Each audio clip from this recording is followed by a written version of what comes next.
ሰላም የእግዚአብሔር ቤተሰቦች፣ ስሜ ኢዮብ ተክሌ ይባላል። እግዚአብሔር ቢፈቅድና ብንኖር ከዚህ ሳምንት ጀምሮ የሪቫይቫሉና የምጽአቱ ናፋቂ ትውልድ በሚል ርዕስ የእግዚአብሔርን ቃል የምንካፈል ይሆናል። እግዚአብሔር ከዛሬ ጀምሮ የምንጀምረውን ትምህርት እንዲባርክልን ጸልየን እንጀምራለን። የሰራዊት አምላክ እግዚአብሔር ሆይ ስለዚህ ጊዜና ሰዓት እጅግ አድርገን እናመሰግንሃለን። እግዚአብሔር ሆይ ዛሬ የምንጀምረውን ትምህርት፣ ቀጣይም ሳምንት የምንቀጥለውን ትምህርት እንድትባርክልን እግዚአብሔር በመንፈስ እንድታስተምረን፣ እንድታነቃን፣ እንድታዘጋጀን ደግሞም እግዚአብሔር እንድናስተውል መኖር የምንችልበትንም አቅም እንድሰጠን በኢየሱስ ስም እንለምንሃለን። ጊዜውን አንተ ባርክልን። መንፈስ ቅዱስ እኔንም ባሪያን ተቆጣጠር። ሁሉ ለአንተ ክብር ይሁን በኢየሱስ ስም። እሺ፣ ዛሬ ጀምሮ እንግዲህ ጌታ ፈቅድና ብንኖር ለተከታታይ ሳምንታት ጊዜውን አልወስነውም፣ እሱ እንደፈቀደ እንቀጥላለን።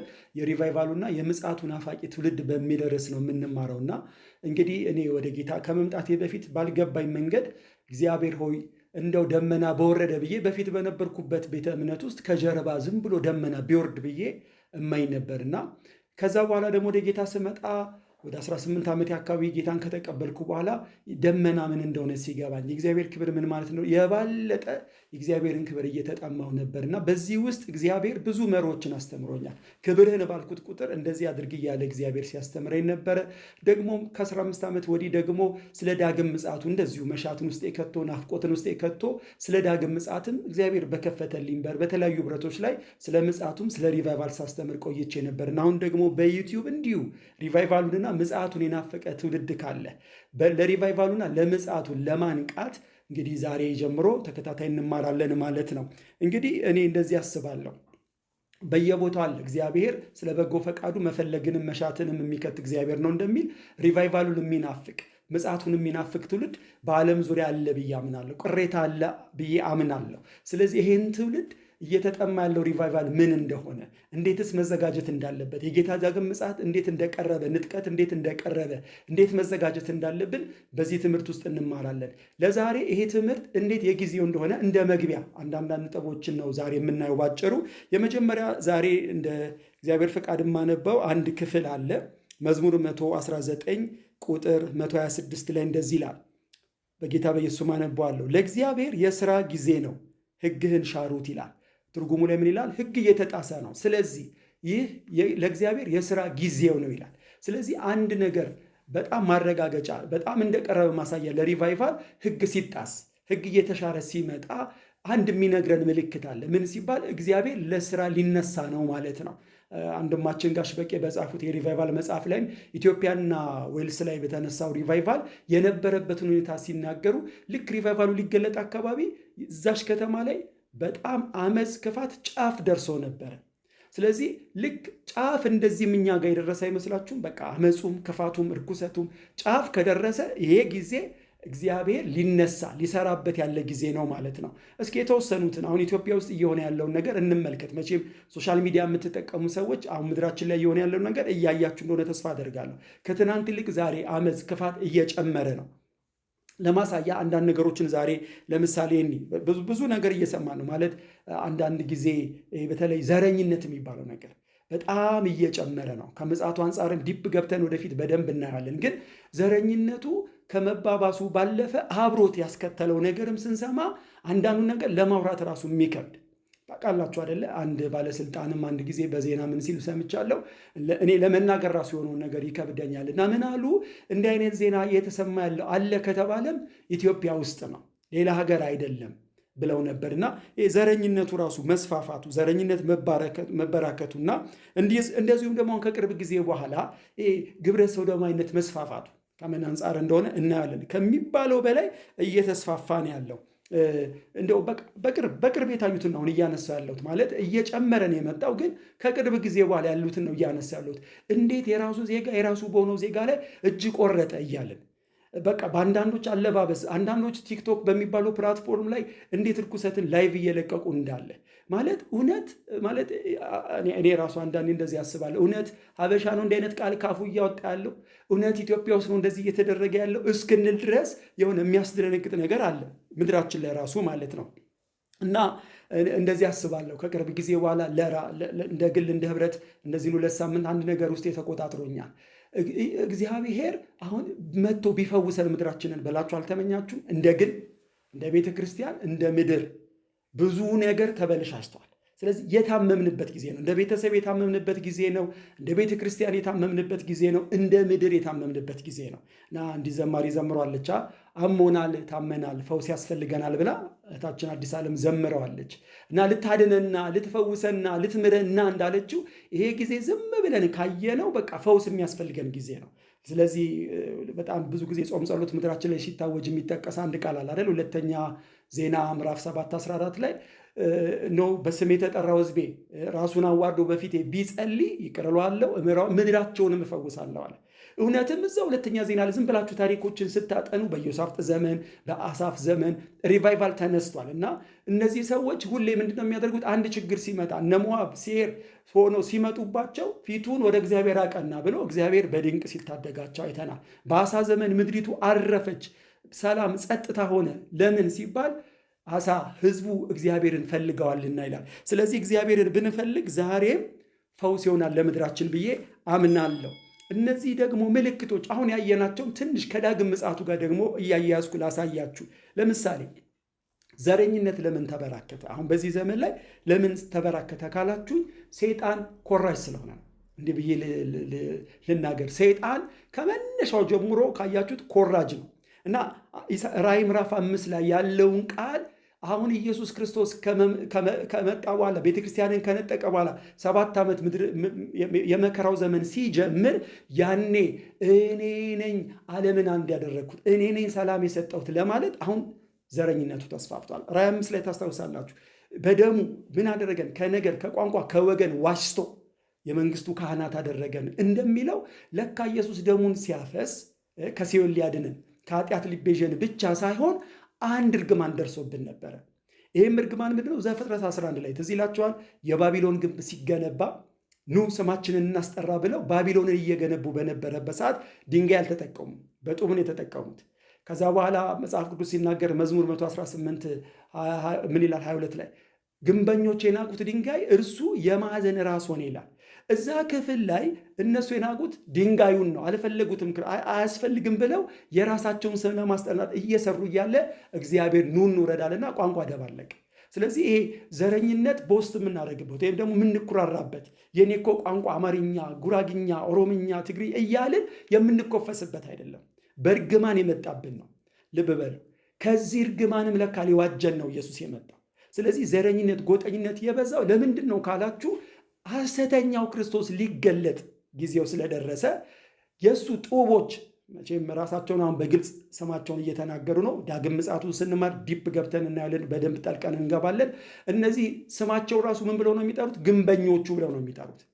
ፍሪማሰንስ ይባላሉ ወይም በእንግሊዘኛው። እና እነዚህ ሰዎች ምን እያደረጉ ነው? ለሰይጣን ለሐሰተኛው ክርስቶስ ሊገለጥ ላለው መድረኩን እያመቻቹለት ነው። ልብ ካላችሁ እና ምን እያደረጉ ነው ካላችሁ አሁን በዓለም ዙሪያ ኢትዮጵያ ብቻ እንዳመስላችሁ በዓለም ዙሪያ ምናልባት እኛ ጋር በጣም ከፍቷል። እንዳልኩት የሪቫይቫሉ ጊዜ ስለደረሰ እንደሆነ አምናለሁ።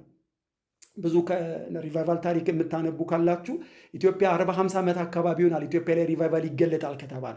በእነዚህ 50-40 ዓመታት ውስጥ ግን እንደዚህ ዘመን ክፋት ጨምሮ እንደዚህ ዘመን ደግሞ ዘረኝነት ጨምሮ አይተናናቅም። ስለዚህ በዓለም ዙሪያ ዘረኝነት ሲበዛ አንድ ነገር ይሆናል። ልብ በሉ። ሰው ውስጥ አንድ ፍላጎት ይገባል። ምን አይነት ፍላጎት ይገባል? ከዚህ ዘር ነፃ የሚያወጣን ማን ነው የሚል ፍላጎት ይገባል። ጥሩ ማሳያ በቅርብ ዓመታት ኢትዮጵያ ውስጥ የሆነውን ልናገር። ለምሳሌ ጠቅላይ ሚኒስትራችን ዶክተር አብይ ሰኔ ላይ በተደረገው ድጋፍ ሰልፍ ላይ ትዝ ካላችሁ በጣም ብዙ ህዝብ ወጣ። ሚሊዮን የሚቆጠር ሰው በሚሊዮን የሚቆጠር ሰው ለምን ወጣ ከተባለ ምክንያቱም ዘረኝነት ስርችቶት ነበር ሰው እና ጠቅላይ ሚኒስትር ዶክተር አብይ በመጡ አካባቢ ይናገሩ የነበሩት ነገር አንድ ነው። ሰላም፣ ሰላም፣ አንድነት፣ አንድነት። ስለዚህ ይሄን ነገር ውስጣቸው ይፈልግ ስለነበረ ህዝቡ ሆ ብሎ ወጣ ማለት ነው። ይሄ ነው አሁንም የሚፈለገ ነው። ሰው ውስጥ አንድ ፍላጎት ገብቷል። ማን ነው ሰላም የሚሰጠን? ማን ነው ከዘረኝነት የሚገላግለን እያለ ነው። ስለዚህ ኢየሱስ መጥቶ እኮ እኛን ገላግሎናል። ሰው ዳግም ተወልዶ ዘረኛ ከሆነ ዳግም ተወልጃለሁ ሊል ይችላል። ዳግም የተወለደ ዘር ቀይሯል። የአንድ መንግስት ልጆች ሆነናል። የአንድ አባት ልጆች ሆነናል። ስለዚህ ልብ በሉ። ዘረኝነቱ ለምን ተስፋፋ? ሐሰተኛው ክርስቶስ ሊገለጽ ስለሆነ። ሁከት ለምን በዛ? ሰው ሰላም እንዲፈልግ።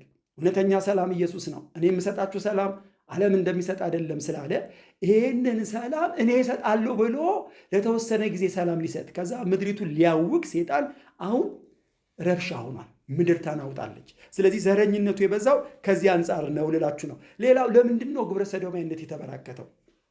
ግብረ ሰዶማዊነት ለምንድን ነው እንደዚህ የበጣው ሲባል ኢየሱስ ነግሮናል። ትዝ ይላችኋል።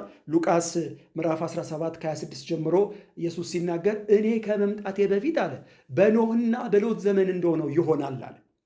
ምን ሆነ? ኢየሱስ ሲናገር ይበሉ፣ ይጠጡ፣ ያገቡ፣ ይጋቡ ነበር ይላል። ማለት ምኑ ጋር ነው ክፋቱ? አሁን እዚህ የተዘረዘሩት ውስጥ የትኛው ነው ኃጢአት ብለን መጥቀስ የምንችለው?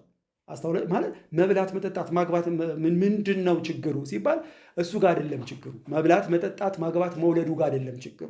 ችግሩ ምንድነው? መሰዊያ ፈርሷል። ወይም ደግሞ እግዚአብሔርን ሊያመልክ እግዚአብሔርን ሊያገለግል የተፈጠረ ሕዝብ እግዚአብሔርን ማምለክ ትቶ ለራሱ ጉዳይ ይበላል፣ ለራሱ ጉዳይ ይጠጣል። የሚኖረው ለራሱ ነበረ። ለዚህ ነው ኖህ ልክ ዝናቡ ዘንቦ በምድር የነበሩትን በሕይወት የነበሩትን ካጠፋ በኋላ አራራት ተራራ መርከቧ አርፋ ከወረደ በኋላ ዘፍጥረት 8 ላይ መጀመሪያ ያደረገው መሰዊያ ሰራ ነው የሚለው። መሰዊያ ፈርሶ ነበር። ወደ ሎጥ ዘመን ደግሞ ስንመጣ በሎጥ ዘመንም ምን ነበር? በሎጥ ዘመን እንደሆነ ይሆናል አሁንም ይደግሟል። ይበሉ፣ ይጠጡ፣ ያገቡ፣ ይጋቡ ነበር። ግን ወደኋላ ሄደን አሁንም ታሪኩን ስናጠና ሰዶማዊነት የሚባል ቃል የመጣው ራሱ ከሰዶም ከተማ ነው አይደለም? እዛ ከተማ ውስጥም እንደዚሁ ስራ መፍታት ነበረ። አንድ ቃል አለ ሕዝቅኤል 16:49 ላይ ሲናገር እስራኤልን መጣና የእህትሽ የሰዶም ኃጢአት ምን ነበር ይላታል። ትዕቢት፣ መጥገብ፣ መዝለል፣ እንጀራ መጥገብ ብቻ ስራ መፍታት ይላል። ስለዚህ አያችሁ ስራ ፈት ነበሩ ማለት ነው። እግዚአብሔርን ማምለክ ትተዋል። ስለዚህ ስራ ፈት አእምሮ ለዲያብሎስ መጫወቻ ይሆናል እንደሚባል ምን አሰቡ ማለት ነው? ቁጭ ብለው ለምንድን ነው ግን ሰው ወንድና ሴት የሚጋባው? እስኪ ለምን ወንድና ወንድ ሴትና ሴት ብለው ፈጠሩ ማለት ነው። ሴጣን እንደዚህ አይነት ሀሳብ ገባባቸው። ሴጣን ከመጀመሪያውኑ ከእግዚአብሔር ተቃራኒ ነው የሚሄደው። በነገራችን ላይ ኢትዮጵያ ውስጥም ብንመጣ ጋብቻ ላይ ችግር አለ አይደል? አሁን ዓለም ላይ ጋብቻ አለ። ይሄ ማለት ሴጣን ይወላችሁ መጀመሪያ በቻለው አቅም ጋብቻ እንዳይኖር ይጥራል። ወንድ ከወንድ ወይ ሴት ከሴት አድርጎ እግዚአብሔርን ለማሳዘን ይጥራል። ጥሰው ደግሞ አይደለም ይሄ ኃጢአት ነው እኔም ማገባው ሴት ነው ሴቷ ምን የማገባው ወንድ ነው ባልሽ ጊዜ ደግሞ ምን ያደርጋል? ያለ ጌታ ፈቃድ እንዲጋባ አድርጎት ወደ ፍቺ እንዲመጣ። ምክንያቱም መጽሐፍ ቅዱስ ሲናገር በሶስት የተገመደ አይበጠስ ይላል። የማይበጠሰው እግዚአብሔር ካለበት ነው እዛ ትዳር ውስጥ። ስለዚህ እግዚአብሔር የሌለበት ትዳር ለመመስረት ይጥራል። ከዛ እንደ እግዚአብሔር ፈቃድም ደግሞ ሰው ከተጋባ ምን ያደርጋል? በብዙ ተግዳሮት ወደ ፍቺ እንዲመጣ፣ በቀላል ነገር ወደ ፍቺ እንዲመጣ ያደርጋል። ኢየሱስ ግን ምን ብሏል? እግዚአብሔር ያጣመረው ሰው አይለየው ብሏል። እግዚአብሔር ፍቺን ይጠየፋል። አዲስ አበባ ላይ ግን ከወር በፊት የነበረውን ሪፖርት የሰማችሁ ይመስለኛል። በ3 ወር ውስጥ ኦልሞስት 3000 ሰው በላይ ተፋቷል። ዝም ብላችሁ ስሌቱን ስሩት። በቀን 34 ሰው ይፋታል ማለት ነው። በየቀኑ 34 ሰው ይፋታል። ስለዚህ ዘመናችን አልመሰለም። ኢየሱስ ሊመጣ አይደለም። በሎጥ ዘመን እንደሆነ ይሆናል ያለው እየሆነ አይደለም።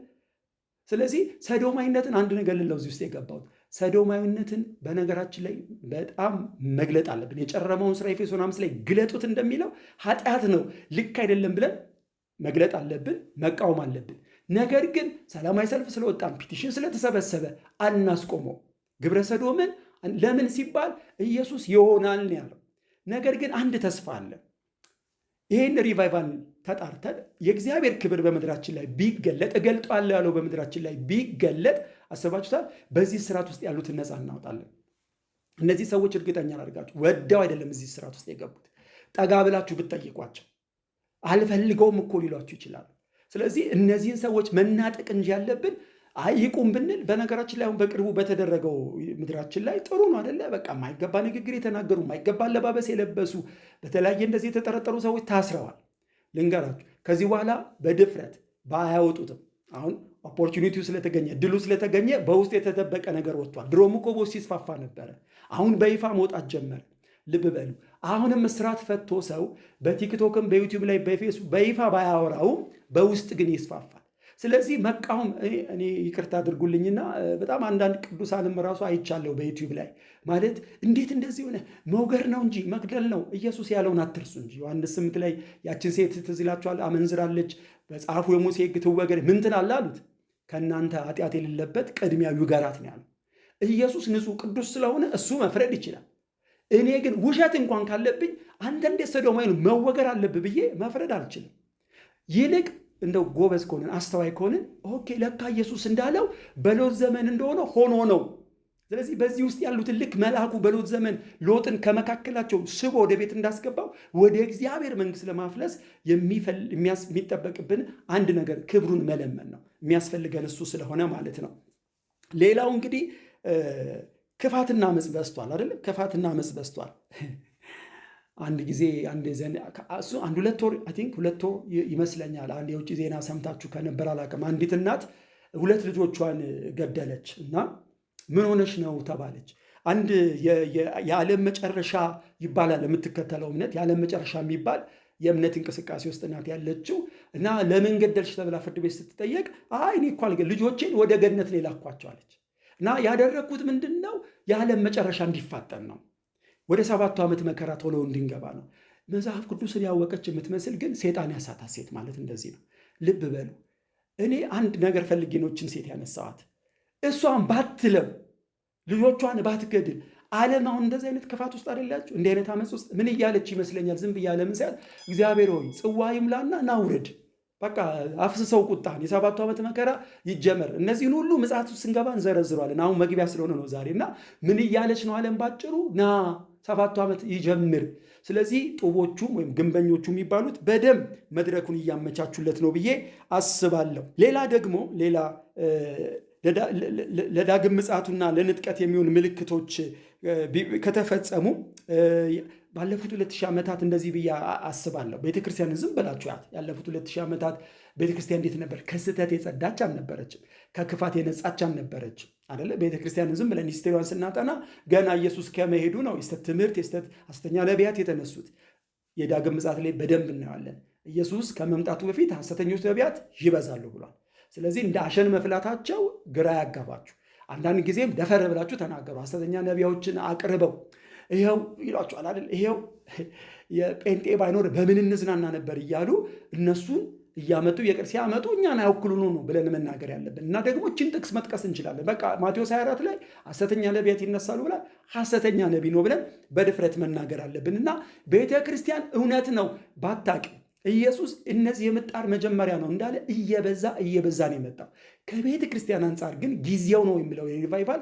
አንድ ነገር ለማስተሳት ነው እዚህ ውስጥ የገባሁት እንደዚህ አምናለሁ ኤፌሶን 5 ላይ ሲናገር በቃሉ አጥቦ ቀድሶ ያለ ነውር ያለ ፊት መጨማደድ አይደል አሁን ክብርት የሆነችን ቤተ ክርስቲያን ለራሱ እንዲያቀርብ ፈለገ ይላል ስለዚህ ክብርት የሆነች ቤተ ክርስቲያን ያለ ነውር ያለ ፊት መጨማደድ ለራሱ ማቅረብ ከፈለገ እስካሁን በዚህ ውስጥ አልፋ ሊሆን ይችላል ስለዚህ የመጨረሻውን ሪቫይቫል ለቆ የመጨረሻውን የምንጠብቀው የፊተኛው ዝናብ ዘንቦ ብዙዎች ወደ እግዚአብሔር መንግስት ፈልሰዋል የኋለኛው ደግሞ አሁን የምንጠብቀው የመጨረሻው ሪቫይቫል የተባለለትን እሱ ደግሞ መጥቶ ቤተክርስቲያንን እንዲያድሳት እኔ እርግጠኛ ላድርጋችሁ አዎ ብናወራው እያንዳንዱ ለንጥቀት የሚሆን ለጌታ ዳግም ምጽአት የሚሆን ምልክት ተፈጽሟል በቃ በነቢዩ ዳንኤል እንደተባለው የጥፋት ርኩሰት የተባለው ምልክት ነው የቀረው ለ7 ዓመት ለእስራኤል ከቤተ ክርስቲያን አንጻር ለንጥቀት የተሰጠ ምልክት በሙሉ አልቆ ስለዚህ አሁን ይወስዳታል ወይ ኢትዮጵያም ዓለም ላይ ያለችውን ቤተ ክርስቲያን አንድ ነው የሚያውቃት አንድ አካል አንድ ራስ ነው ያለው እሷም ቤተ ክርስቲያን ይነጥቃታል ወይ ብትሉኝ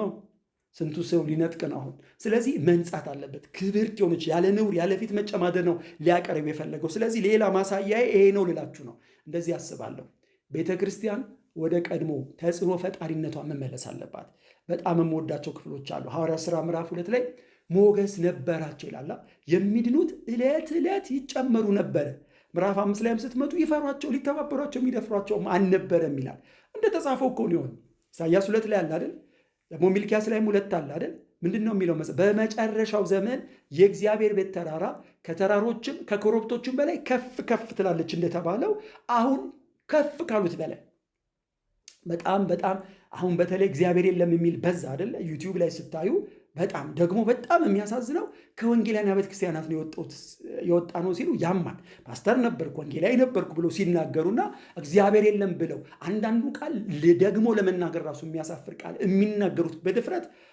በጣም ከባድ ዘመን ላይ ያለ ነውና ምን እላችሁ ነው፣ አሁን እንደዚህ አይነት ዘመን ላይ ነው እንግዲህ ጌታ መምጣት ያለበት በሪቫይቫል መገለጥ ያለበት ብዬ እኔ አምናለሁ።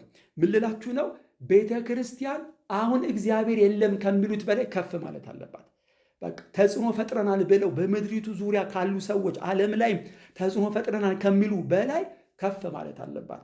ይቅርታ አድርጉልኝ፣ አንድ ቃል በጣም ማለት አንድ ዝም ብዬ ዘመኑን ሳየው እኔ እንደዚህ አይነት ሰው በስቷል ብዬ አያለው። ዝም ብዬ ይሄ የተከሸነ ቃል የሚያወራ ያደክማል ማለት አሪፍ ነው። አንዳንዱ በእግዚአብሔር ነው የሚያወራ። አሁን አንዳንዱ ስናየው አነቃቂ ተናጋሪ ቤተክርስቲያን ውስጥም በስቷል እና እንደዚህ በጣም የተከሸነ ቃል ያወሩና ዋው ብዬ ለመስማት ሞክርና ላይፍ ላይ ግን የሉ፣ ሲረግጥ ግን መሬት ላይ የሉም። እና ጳውሎስ ያለው ነው ሁሌ የማስበው ለቆሮንቶስ ሰዎች ሲጽፍ ምን እንዳለ ትዝ ይላቸዋል። ይሄ ሰው ሲታይ ከሲታይ ንግግሩ የተናቀ ዛት ሚንስ የሆነ ንግግር አይችልም። እንደ ግሪካውያን ቆሮንቶስ እንዳሉ ሰዎች ንግግር ችሎታ የለውም ማለት ነው። መልእክቱ ግን ሲጽፍ ከባድ ሲሉት፣ አዎ በመልእክታችን እንዳያችሁት በኑሮም እንደዛው ነን አሉ። ልክ እንደ ኢየሱስ በቃልም በስራ። ስለዚህ አሁን ምድሪቱ የናፈቃት እንደዚህ አይመስላችሁ? የሚያስተምር የሚዘምር ሳይሆን የተከሸነ ቃል የሚያነቃቃ ቃል የሚናገር ሰው የሚኖር።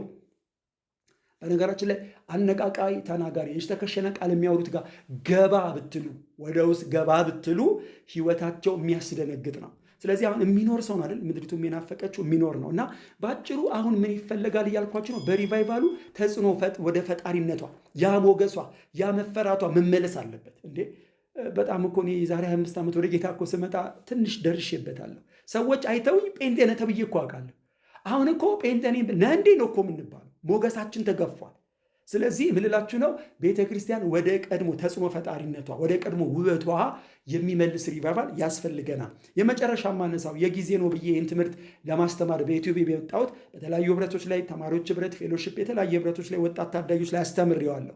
ግን በቃ አሁን ጊዜው እንደደረሰ ሌላ በጣም በቅርብ የሰማሁት የቆየ ምስክርነት ቢሆንም የዛሬ ኦልሞስት በፈረንጅ 2013 አካባቢ የተነገረ ትንቢት ነበር እና ምንድነው የሰማሁት? ዊሊያም ሲሞር አዙዛ ስቲት ላይ ሪቫይቫል ያስነሳ ነው። ትዝ ይላችኋል። 2006 አካባቢ ለ7 ዓመት የቆየ ሪቫይቫል ነበር። በተለይ የ3 ዓመቱ ይለይ ነበር። ታሪክ ተዘግቦ የማይጨርሰው ብዙ ተአምራት ሆኗል። ታሪኮቹን በትምህርታችን ውስጥ እናነሳቸዋለን። ልክ 2013 ላይ ግን የእግዚአብሔር ክብር ሲሄድ ታውቃላችሁ። በታሪክ ገብታችሁ ስለሱ ታሪክ ማንበብ ትችላላችሁ። ቪዲዮዎችን ማየት ትችላላችሁ። ካርቶን አድርጎ ነበር የሚያገለግለው። ለምን እንደሆነ ታውቃላችሁ? ሰዎች እሱን ሲያዩ ይወድቁ ነበር። ስለዚህ እስከ 7 ዓመት ካርቶን አድርጎ ነበር ብዙ ጊዜ የሚቀመጠው ጉባኤ ላይ። በኋላ ላይ ግን ካርቶኑን አወለቀና አንድ ትንቢት ተናገረ። የእግዚአብሔር ክብር ሻይካይና ወደ መጣበት ሄዷል፣ ወደ ሰማይ ሄዷል። በደንብ እየገባን እናወራለን። የእግዚአብሔር መንፈስ እስቲል አለ። ባይዘዌ የዛሬ 2000 ዓመት ከወረደ ጀምሮ የእግዚአብሔር መንፈስ አለ፣ እየመራ እያስተማረን ነው። የምናወራው ግን ካቦድ ስለሆነው መክበድ ማለት ነው። መክበድ የለም አይደል? ጉባኤ ውስጥ እግዚአብሔርን መፍራት የለም አይደል? በስሜት ሰው ዘሎ እግዚአብሔር አለ ሊል ይችላል እንጂ ካቦዱ የለም። እሱን ነው እያወራ ያለ። ሻካይ ነው፣ ካቦዱ ሄዷል እና ከ100 ዓመት በኋላ ይመጣል። ያን ጊዜ አሁን እንደሆነው አይደለም። ስናወራ እኮ በዘመኑ የሆነው ነገር በጣም የሚገራርም ሆናል። ነው ከዚህ የላቀ የመጨረሻ ሪቫይቫል እንደዚህ በአንድ ሰፈር ተወስኖ ሳይሆን ታውቃላችሁ፣ የበዓለ ሃምሳው መንፈስ ኢየሩሳሌም ወድቆ ልክ እንደ ዌቭ ዓለምን ያዳረሰው። የመጨረሻው ሪቫይቫል ግን በዓለም ዙሪያ ነው የሚሆነው። ለክርስቶስ ምጽአት ያዘጋጃል። ከዛ በኋላ ጌታ ዳግም ምጽአት ይሆናል ብሎ ትንቢት የተናገረ ቀን፣ የሚገርመው በዛው ቀን ማርያ ውድዝ ኢተርም ሌላ ቦታ ትንቢት ተናገራለች ተመሳሳይ። በጣም የሚገርመው ደግሞ አንድ ቻርልስ ፓራ የሚባል ሰው በዛው ቀን ይህንኑ ትንቢት ተናግሯል። አሁን ማስላት ነው። ይሄ በአንድ ቀን ተመሳሳይ ትንቢት የተናገሩበት ቀን መንፈስ ቅዱስ በሶስቱ ሪቫይቫሊስቶች ውስጥ ሆኖ በእግዚአብሔር ጀነራሎች ውስጥ ሆኖ የተናገረው ትንቢት ስንት ዓመት ሆኖ ብለን ካሰላን ኦልሞስት 112 ዓመት አለፈ። ስለዚህ ታይሙ ነው ማለት ነው። የተዘጋጀ የተራበ ሰው ካለ ለእኔ እንደዚህ ብዬ አምናለሁ፣ ጊዜው ነው። መጽሐፍ ቅዱስ ሲናገር ማቴዎስ 25:1 ላይ የወርቅ እንኮይ በብር ጻሕል ላይ የጊዜው ቃል እንዲሁ ነው ይላል። ትርጉሙ ላይ የጊዜው ቃል በብር መዳብ ላይ እንደተቀረጸ የወርቅ እንኮይ ነው ይላል። ስለዚህ ለእኔ ብዙ ሌሎች ማስረጃዎች አቅርበን ይሄ ትምህርት የጊዜው ነው ብዬ እንዳምን ያደርገኛል። ስለሆነም እግዚአብሔር እንግዲህ ይህን ትምህርት በዩቲዩብ ለሚሰማ ሰው ሁሌ በማገለግልበት እንደምለው ልበል 4 ሰዎች ይኖራሉ። ይህን ትምህርት የሚሰሙ ለ4 ልክፈላቸው። አንዳንዱ ጋር ሪቫይቫል ሀሳብ ውስጡ ገብቶ ከመነሻው እንዳልኳችሁ እኔ ወደ ጌታ ስመጣ ጀምሮ ነው 25 ዓመት ክብርን እያልኩት ያለሁት። ሳይገባኝም ከዛ እየገባኝ ክብርን ባልኩት ጊዜ ይሄን አድርግ፣ ክብርን ስለ ይሄን አድርግ እያለኝ ቆይቻለሁ። ልክ እንደዚህ በተለያየ መንገድ ስለ በጎ ፈቃዱ መፈለግን መሻትን የሚከት እግዚአብሔር ነው እንደተባለ ፍላጎት ከብቶባቸው መሻት ናፍቆት ከብቶባቸው ክብር ወዴት አለ ለሚሉ ሰዎች እርግጠኛ ነኝ ይሄን ትምህርት እየተማሩ ውስጣቸው ያለው ጽንስ ይዘላል። ልክ ማርያም ኤልሳቤጥ ጋር ስትሄድ ውስጧ የነበረው ጽንስ ኤልሳቤጥ ጋር እንደዘለለ ውስጣችሁ ይነቃቃል፣ ውስጣችሁ ይነሳሳል። ከዛ ምንድነው ዓላማው? የትምህርት እንዳልኳችሁ ማዘጋጀት ነው። ምን እየለመኑ ነው? ክብር በምድራችን ላይ ይሁን ሲሉ፣ ሪቫይቫል ይመለስ ሲሉ፣ እንደገና በክብር ተገለጥ ሲሉ ምን እየለመኑ ነው?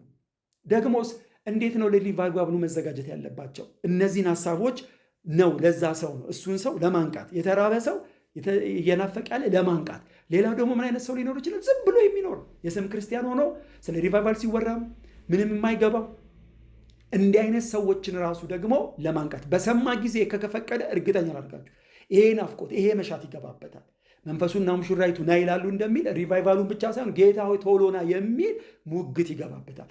ውስጡ ናፍቆት መሻት ይገባበታል ማለት ነው።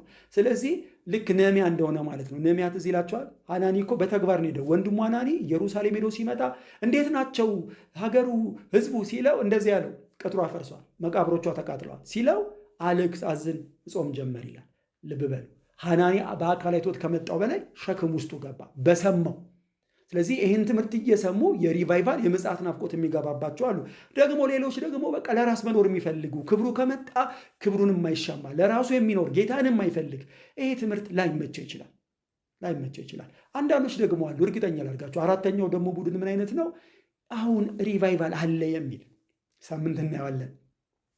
በቃ ቻናሎች ላይ የምናያቸውን እያጠቀሱ ከሌ ነቢይ ከሌ ሐዋርያ ከሌ ሬቨረንድ ከሌ እያሉ ያው ሪቫይቫል ለኢትዮጵያ የተነገረው ብለው የሚሉ ግን እነሱ ራሱ ቤተክርስቲያን መታደስ እንዳለባት የሚያሳዩ አገልጋዮች እንደሆኑ በደንብ እናያለን። ስለዚህ ሪቫይቫል እኮ አለ፣ ይህ ምንድነው ይካቦዶ ነው የምትለን አለ የእግዚአብሔር ክብር የሚሉ ልንገራችሁ፣ ይሄ ትምህርት አይመቻቸው። ምክንያቱም እኛ የእግዚአብሔር ክብር ወደ ቤቱ ይመለስ እያልን ስለሆነ ማለት ነው። ስለዚህ ከዛሬ ምሽት ጀምሮ እንግዲህ በተከታታይ የምንማረው ምንድነው ሪቫይቫል፣ ምንድነው የእግዚአብሔር ክብር፣ ትርጓሜውን እናያለን። ወደ ቤታችን እንዴት ይምጣ፣ እንዴት እንዘጋጅ የሚለውን በተከታታይ የምናይ ይሆናል። እግዚአብሔር በነገር ሁሉ ማስተዋል ይስጠን። እንጸልይ። እግዚአብሔር ሆይ ስለዚህ ጊዜና ሰዓት እጅግ አድርገን እናመሰግናለን። በአንተ ፍቃድ በአንተ ጊዜ ይህን ትምህርት እንድንጀምር አድርገሃል። ስምህ ይባረክ። እግዚአብሔር ሆይ በዚህ ትምህርት ውስጥ አንድ ነገር እለምናለሁ። ሪቫይቫልን የሚናፍቅ ትውልድ እስከ ዛሬ እንኳን ያናፈቀ ካለ እግዚአብሔር በውስጡ መሻት ከተ በልቡ ላይ ረሃብ ጥማት ከተ እንድትቀሰቅስ። ምክንያቱም የሚመጣው ሪቫይቫል ብዙ መከርን ያስገባል። ለመከሩ ደግሞ ሰራተኛ ያስፈልጋል። ስለዚህ እግዚአብሔር እለምንሃለሁ በዚህ ትምህርት ውስጥ መንፈስ እያለፈ በቃል ልባቸውን እየቀሰቀስክ እግዚአብሔር ብዙ ትውልድ ውስጥ ይሄን ጩኸት እንድትከት ክብር ወዴት አለ የሚል ሙግት ውስጥ እንዲገባ በኢየሱስ ክርስቶስ ስም ጸልያለሁ። ደግሞ እለምንሃለሁ እግዚአብሔር ሆይ ሪቫይቫል እያሉ ያሉ ግን ምን እየለመኑ ለማያውቁ ሰዎች እግዚአብሔር በዚህ ቃል ውስጥ እግዚአብሔር አብሮትን እንድሰጣቸው ምን እየለመኑ እንዳለ እንዲያውቁ፣ ምን ማድረግ እንዳለባቸው እንዲያውቁ፣ እንዴት መዘጋጀት እንዳለባቸው እንዲያውቁ እግዚአብሔር ላመኑት ሁሉ ደግሞ ለምጽአቱ እንዴት መዘጋጀት እንዳለባቸው ጊዜ እንዳለቀበት ሰው እንዲኖሩ ይሄ ትምህርት እንዲያነቃ እኔ በኢየሱስ ስም ጸልያለሁ። ስለ ረዳኸኝ አመሰግናለሁ። ክብሩን ሁሉ አንተ ውሰድ በጌታ በኢየሱስ ስም አሜን።